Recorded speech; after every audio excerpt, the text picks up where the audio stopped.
Hey, recently my favorite pastor preached a sermon about stimulus and response and showed us the fact that there's a space in between there. And I've been synthesizing that message quite a bit because I would count myself a pretty good, person who is operating in their space. I'm fine, but I have a real problem, and I would be honest and say that I'm a reactor, and typically not a good reactor. When I get a poor stimulus, I tend to respond poorly. And so I've been thinking a lot about, and also too, I would say that I might favor Peter a little bit in the impetuous um, arena. So anyway, I've had to realize that my first response is not often my best response. And honestly, like I said, if I'm in daily life and I've been in the Word and I'm, would call what myself, what I would say, regulating normally, I actually feel like I'm pretty even keeled. I'm pretty understanding. I'm very empathetic and that kind of stuff. But when somebody comes at me, is what I'll say, and it's no excuse. It's no position of life to be in. We're always in a space where we're interacting and being with others and,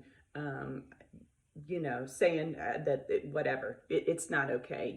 You are responsible for who you are 100% of the time. And so I've been convicted, and I've been also feeling the angst of not operating at optimum level. It Even in those things, I notice how it drags me down, and I'm a person who internalizes things. So, when I fail at something like reacting or in a situation or whatever, I start dragging that around like a suitcase. So, I find too that I need to regulate a lot more often and on in the right way, in truth, so that it's not bothering me. But anyway, too much blither, but I just want to give you some sort of, I guess, context. But really, my message and what I've been up all night that the Lord gave me, and I thought about getting up at 2 o'clock and doing it when the Lord started speaking it to me. But I've been kind of trying to process through it and work it out. And I hope this comes across exactly with as much power and strength and clarity that I feel like it regulated into my heart into. So I'm going to say that I've thought and talked a lot about in my personal life about doing things differently. And I've made a lot of impactful change in my personal life. And it has actually kind of filtered out, in other spaces of my life too, because it was personal and because it started there. But like I said, I've talked about it being, doing it differently. But actually, part of what the Lord spoke this morning to me was the power of doing it differently, but even more importantly, the power of seeing it, and for me, feeling it differently before I respond, before I react. So here you go. Here's like I said, what my pastor said was, we got that stimulus, and then he showed us there's a space before we respond or there's a space between our stimulus and our response, which is that space. And so I would say I tend to have an interaction, or I start to have a reaction for me. And what God said to me is there's a space for revelation, regulation, revolution, and then there's a space for resolution, which would be the true response, the good response, the great reaction. So what I'm saying is our first level is that part where we're just going to react. We're just going to pop off.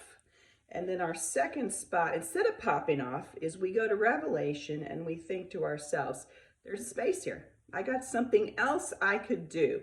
Rather than just pop off, I can start regulating myself, and I can lean into what is true, what is honest, what is just, what is pure, what is holy, what is of good report. The fruits of the Spirit: love, joy, peace, patience, kindness, goodness, faithfulness, gentleness, self-control.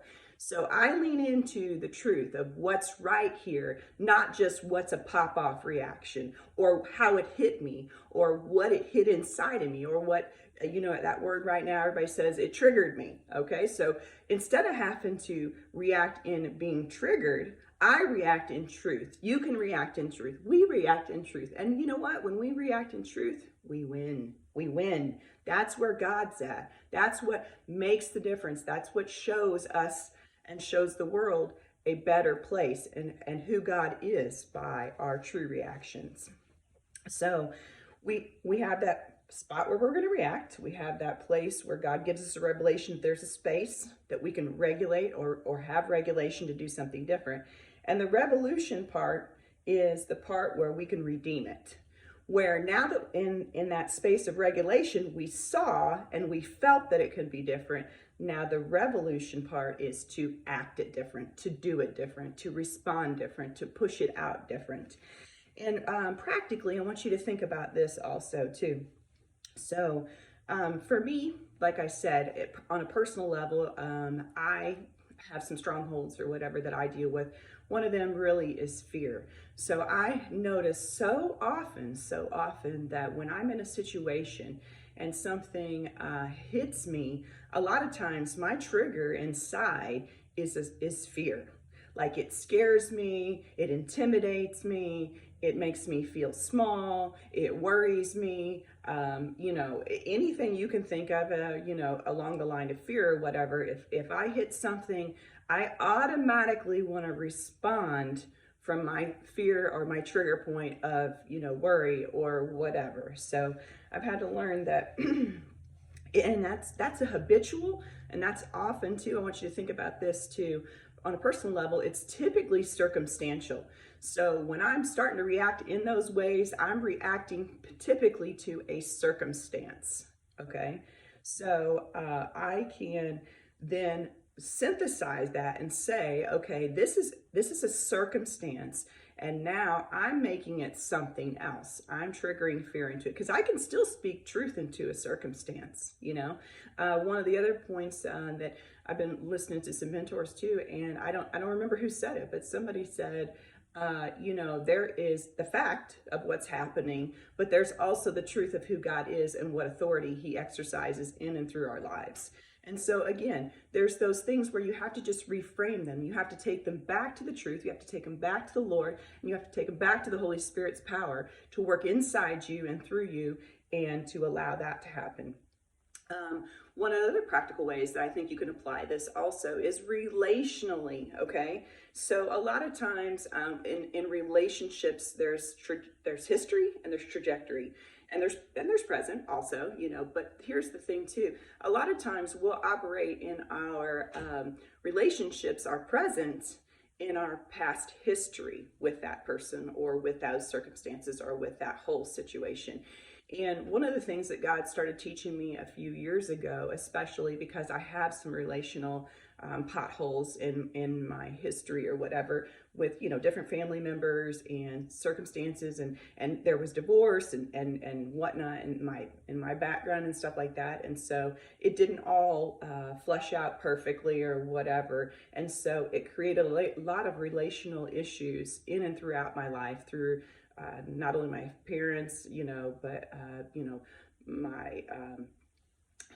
my own divorce, those kind of things. So anyway, what I'm getting at though is the thing is when we are dealing with somebody, and when we're the dealer, you know what I'm saying? But I'm talking from a space here where, reacting or whatever, when we've been dealing with somebody and they are acting in ways that are less than wonderful or less than generous or less than, Christ-like, and we find that, there's been a history of that or whatever, a lot of times that's one of those trigger places, or that's one of those things that hits us in a certain way or whatever.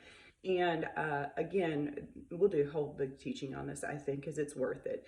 But one of the things the Lord started really teaching me before was, too, the fact that I can synthesize that interaction or that reaction or that situation under the fact that there's a reason that this person is operating the way that they're operating. So God had taught me a few years ago or whatever, I can regulate my response to the poor stimulus, the less than generous stimulus of a family member or a friend or someone else because I can see them for who they are. I can see them for their history rather than I see what's they're expressing and doing and what's happening through the lens of what made them up.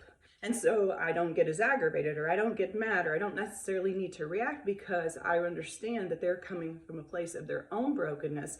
And until they deal with their brokenness, then they're still going to put that out there. And so one of the good things is the Lord has taught me about that, and I feel like I said, I'm a better reactor potentially, like relationally, is to realize that I can give grace to the person, to their potential, to who I hope that they become or realize or whatever, and to sit in the space of giving them love and potential for where they can come to, and instead of reacting to where they are. So that's good relationally, and that's a good, you can utilize this space right there too. And then also too, one of the things that as well, like we can apply this to a situation like at work, where we're working on a project, or we're being challenged, or we want to see growth or whatever. Same kind of thing. If we always do it the way we've always done it, we're going to get the same response we've always got. So again, we've got to stop and say, hey, maybe I need to go outside and get some air. Maybe I need to stop and think about this from a different direction. I've been thinking about it from the right. I need to think about it from the left.